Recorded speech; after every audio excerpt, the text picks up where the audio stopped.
อีกแล้วไฟออกนะจะล็อกนะต้องถ่ายด้วยโอ้โหออกตัดอย่างเดียวใช่ไหมทำถ่ายดิถ่ายไปแล้วกูหลอนอยู่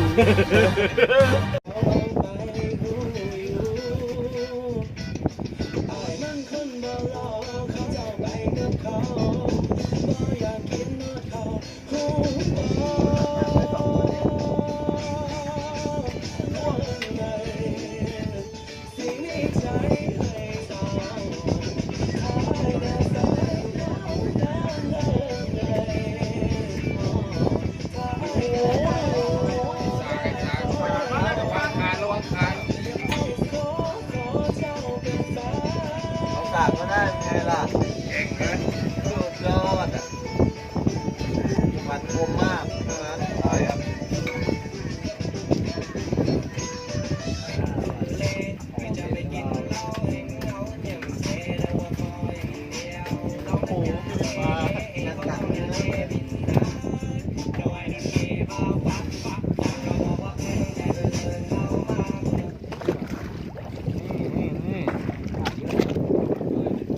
ไอ้กล้องไงวะไม่ยอมออกมา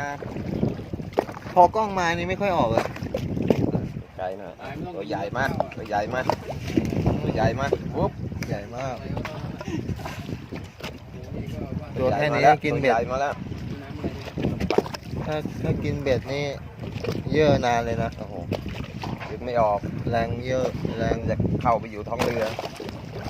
เกาะท้องเรือแน่นเลยดึงขาดหลายเจ้าแล้วลองเหมือนกันเหรอ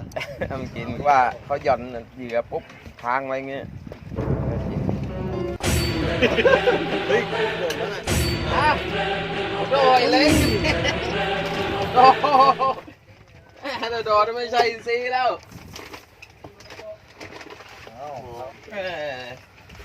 ก่อนจะเปลี่ยนหมายอ่ะมันออกไปอีกแล้วก็ปล่อยออกนะจะล็อกนะมาถ่ายด้วยนะ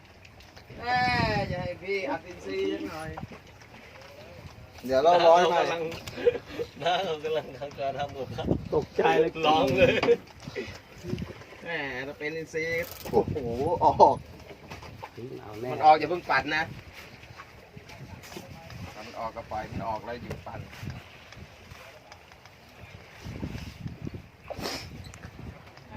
ปล่อย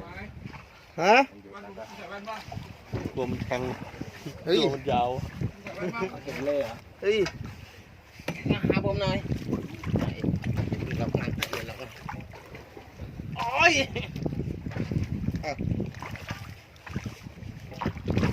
มาแล้วเรียบร้อยไม่ใช่อินทรีครับอันนี้ปลาอะไรเนี่ยแตกเล้งแตกเล้งโอ้สุดยอดนะโอ้โหฟันแม่งคมจัดเลยปากแหลมนะเลยมาเคลียร์หน่อยตั้งหม้อข้าวอยู่ติดหม้อข้าวอยู่บ้องนี้ว่ะพูดอะไรอยู่โอ้โหนี่เห็นไหมเนี่ยแพยังไม่รู้ลืมไม่เลยกี่กระป๋องตัดหนังตัดไปกดนี่เดี๋ยวนี้ตัดเลยตัดอย่างเดียวใช่ไหมมัมถ่ายดิถ่ายไปแล้วกูหลอนอยู่หลอนอะไรโอ้โหดูฟันมันเขียวอัดโอ้ฟันเรียบร้อยอันนี้เรียกว่าปลาอะไรเต็กเล้งเต็กเล้งปลาเข็มปลาเข็มนี่แค่ปลาเข็มนะเนี่ยเข็มไม่เข็มใหญ่ต่อ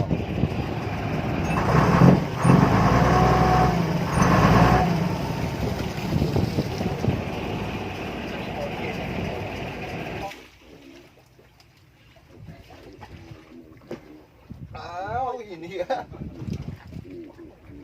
โอ้เรียบร้อยครับเท้าหิน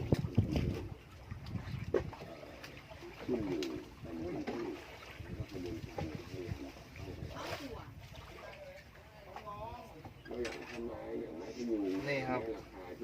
ลูกเก่าเห็นแล้วก็หนักใจแทนเจ้าหน้าที่ครับไม่แปลกใจว่ามีไซส์หน่อยร่อยช่วงหน้าเราจะติดตามโจทย์ยากนะครับที่จะต้องแก้ไขให้ได้มีไซส์มาหน่อยเดียวกินแรงมาก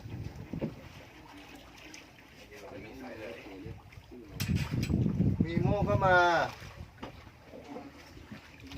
ปลาการ์ตูนนะครับปลานุรักนิ่มมากเลย 2 3ได้ปลาเลย มาอีกแล้วเอามือดึงเลยถ้าหลุดก็โชคดีถ้าไม่หลุดก็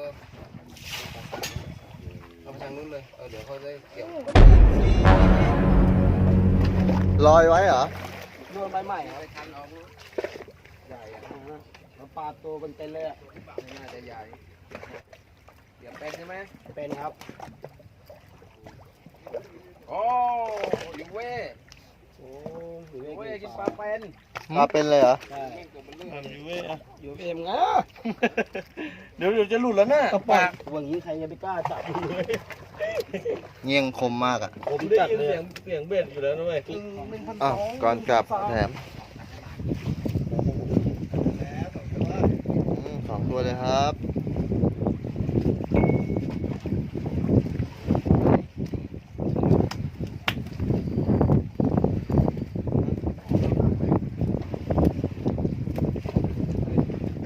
เอ้าก่อนกลับก๊อฟหลุด เดี๋ยวไป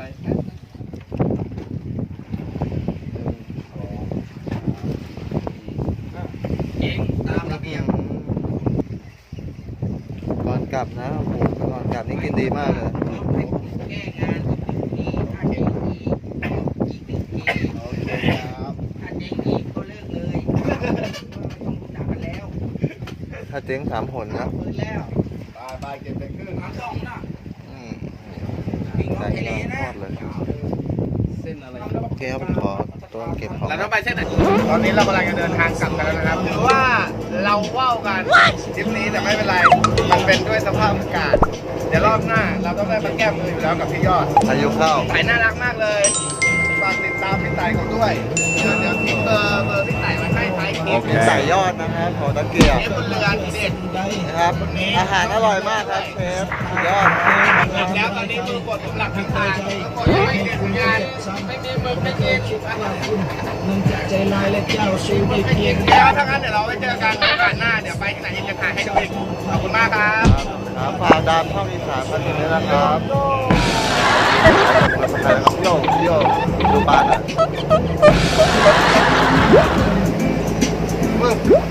ปลาหมกไปแล้วแต่ปลาเล็กเต็มลำเลย ก็ทานแข็งแล้วปลาก็เดี๋ยว หมึกแค่หมึกกระดองเนี่ย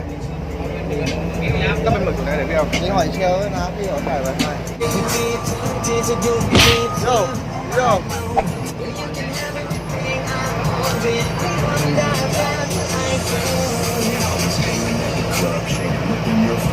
ลากันไปก่อนครับ